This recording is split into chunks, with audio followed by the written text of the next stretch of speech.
Hi guys, so in today's video I'm going to be showing you how I go about drawing braids. I remember how difficult I used to find this before I had a set method of doing it, and I remember the way I learnt back when I was trying to learn how to draw braids was I used to use, I watched Bailey J's video on it and I used the zigzag method that she used, and that's the way I did it for a long time. Before I did that, I used to draw braids like this.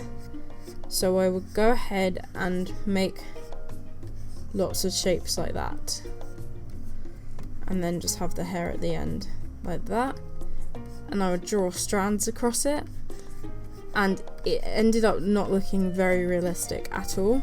Didn't look anything like how a braid should look. But the moment I thought about a braid in shapes, that's what made it so much easier for me to understand how to draw it. So I'm going to break this down for you and hopefully make it as easy as possible for you to understand, because it is quite hard to get your head around at first, but once you've worked it out, then you're basically sorted. Okay, so if we look at this image of a braid, you have to think about it in terms of the shapes that make up a braid. So I'm going to go ahead and turn the opacity down of this a little bit, just so I can kind of trace over the shape and hopefully make it more clear to you how the braid works. So you've got your first strand coming in here. This first chunk of hair goes underneath this strand because this is a regular 3-strand braid. So then this will go here. Then this strand carries on underneath that next one, comes out again, then goes under again here, and under again here, and under again here. So that's this strand. So I'm going to go ahead and colour code each strand as I go along, just so it's really easy to see. But you have to remember that when you make a braid, you're using 3 strands and basically wrapping them around each other. So when you draw a braid, you have to think about it in the way of how you actually went about making a braid. I feel like I just explained that in the most stupid way. So using the same mindset you would use if you were braiding someone's hair, so starting with the 3 strands, you think about the 3 strands when you're drawing a braid. I don't really have to do this so much anymore because I'm used to drawing braids, but when you're not quite so used to it, a good way to think about it is if you were to imagine you were braiding somebody's hair and thinking about the fact that there are 3 different strands and each of them are overlapping each other. And when you get like a picture of hair and you break it down like this, and you work out, okay, so this strand is going over this strand, and this strand is going over that strand, it makes it a lot easier for you to understand how it works. I accidentally forgot to draw it here. Let me just go over that. We've got 2 of the strands drawn out now. Now for a final layer, we're going to draw the other strand of the braid. So those are all the different aspects of this braid broken down into colours. So each one of the 3 strands of hair that would have been started with when this lady's hair was braided are each coded as red, green and purple. So that's how they all end up overlapping over one another. So you're left with these basic shapes. So now if you were to go ahead and apply this to a drawing, if we want her to have braids at the side, I would start by making the hair go down here, and then we're going to start breaking down the different shapes. So there's one shape first, like this, then you're going to have your next lot of hair overlapping over that. You have to keep thinking overlaps, and that there, next lot to overlap, and another overlap, and then the hair will come out at the end. Maybe not that much hair. I think realistically it would probably be something like that.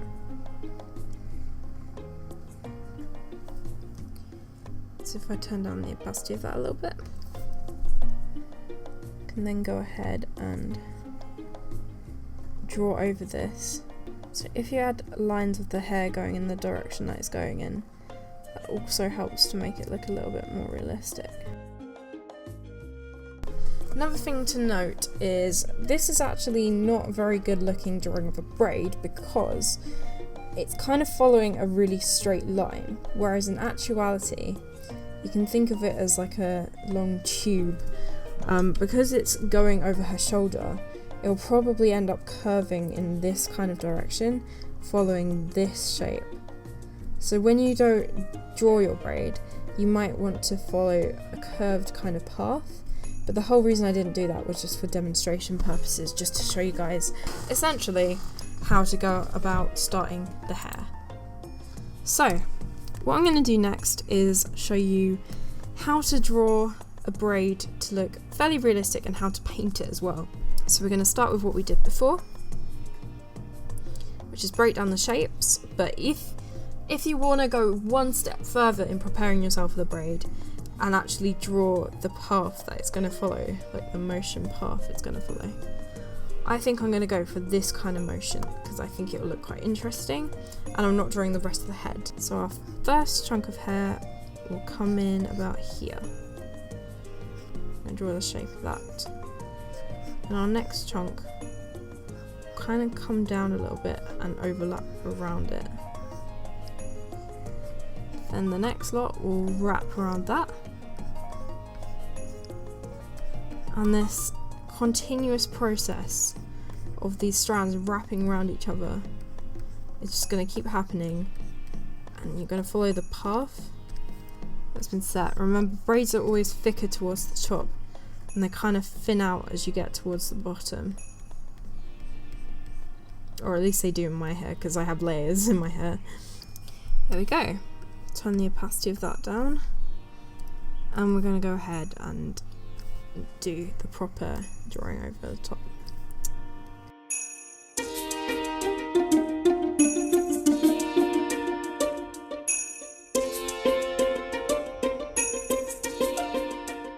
And then the end of it you can make curly if you want, or you could just make it like regular kind of straight hair.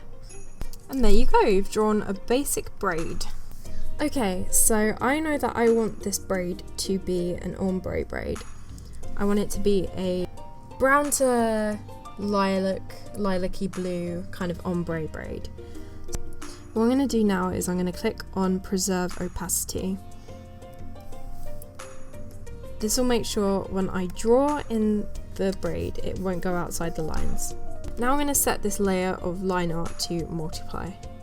I'm going to turn down the opacity a little bit. Then I'm going to start by colouring it in.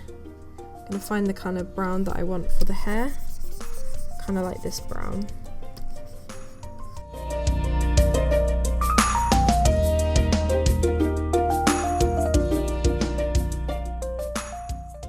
So now that the base colours are in, we want to add the shadows. So I'm going to go ahead and select kind of a purple kind of colour, and I'm going to set this to multiply, and I'm going to click clipping group because I want this to clip to the colour layer below. I'm going to use an airbrush and I'm going to fill in all the areas that I want there to be shadows, turning down the opacity just a little bit.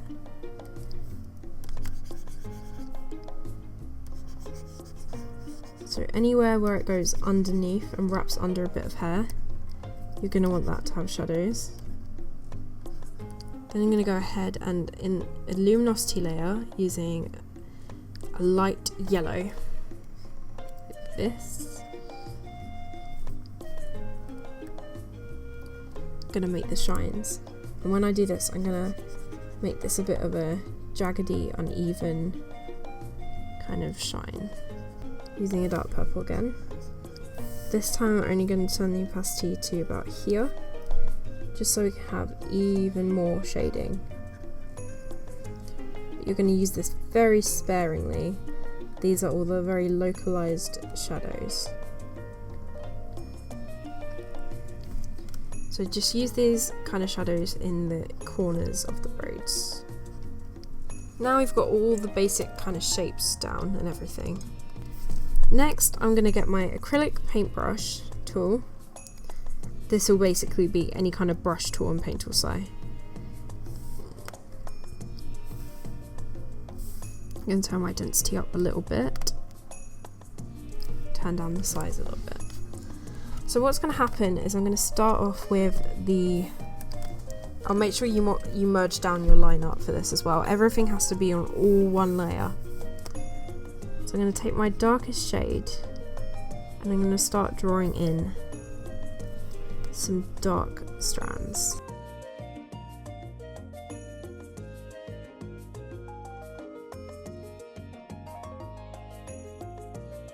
So there we go.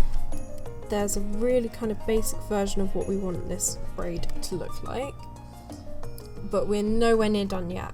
We've still got quite a few things we need to do, and as you can see, I haven't done a very good job on the bottom of the braid either. I already think it's a little bit too big. So I'm going to go ahead and thin it out a little bit. Just kind of make the ends look a little bit less weird, hopefully. Don't worry, this will all be fixed by the end of the video. Okay, so what we're going to do next is we're going to add a little bit more, well, what I would call more kind of flyaway hairs. So I'm going to turn down the density of my brush to do this.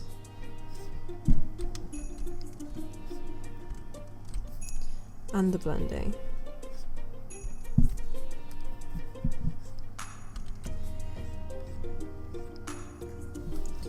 What you're going to do is, using a kind of smaller brush than this, we're going to kind of add the messy strands of hair that kind of stick out a little bit.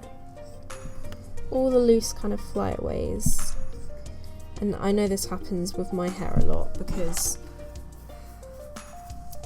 of the layers I have in my hair. I always have bits that end up sticking out of my plait, and it's very annoying. And then we're going to make a new luminosity layer, and I'm going to use my airbrush to do this. So when I do this, because I'm using Paint Tool SAI, this gives me a little bit of an advantage, because whenever I try and do this in Krita, I can't actually recreate the same kind of look, because in Paint Tool SAI I use two textures called Groogy and Jizzy, and I'm not really sure where I got them from, but I use these two textures. Let me just check if that's high enough. Now we could probably do with upping the textures a little bit more.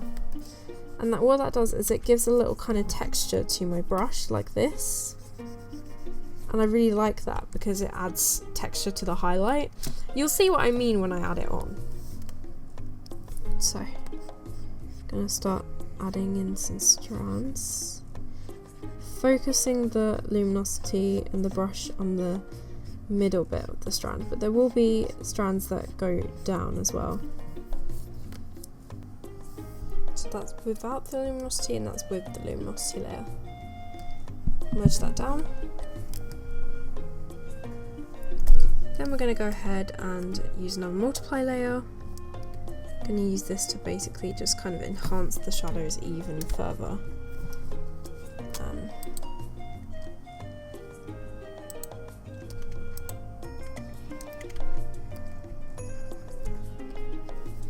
Turn down the opacity of this a lot.